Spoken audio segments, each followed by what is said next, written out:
Alright, so let's work on painting textures on an object first, and then we'll show you material later on. Material, actually, you can bake material into an object, into a texture map. It's very complex, and it all depends upon what object that you're doing too.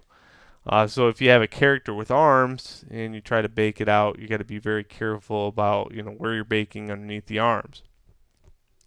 It is not one of those processes that actually live within Zbrush.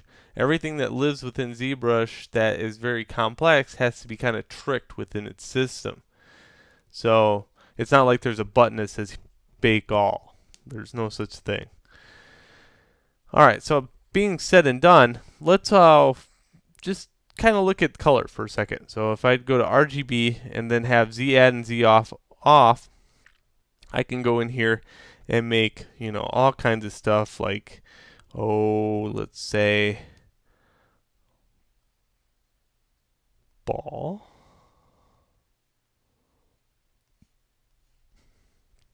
Okay. And that's based upon whatever brush I have, whatever intensity I had for that brush, all that good stuff. So these have rounded edges because I've used a rounded brush. If I use something like, let's say the layer brush, for example, and then went to paint that same thing on, whoops, with Z add off,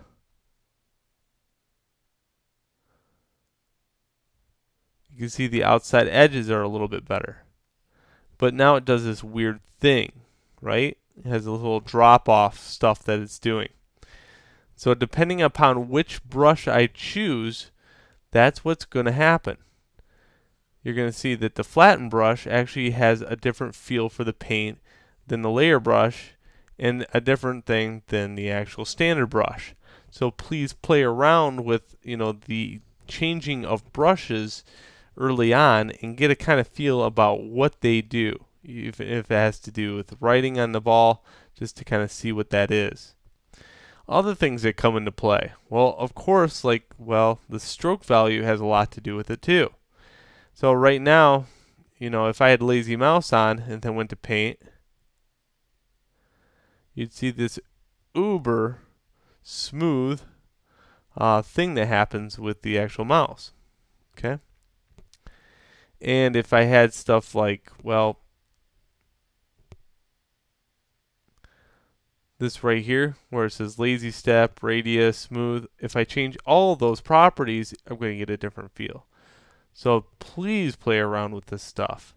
It is very essential that you know it by heart. But the only thing that I could tell you is, there is no right or wrong answer for anything within ZBrush. There is only trial and error. Now, mouse average, average is dots. So if you take, the mouse average down, you'll see a different. And if you change the mouse average up, you'll see a difference. Okay, not much of a difference, but trust me, there is a difference, especially for people that have a hard time with the steadiness of their hand. Higher numbers will make it so you don't screw up so much. Okay, and again, that topples over on the top of the actual lazy mouse also.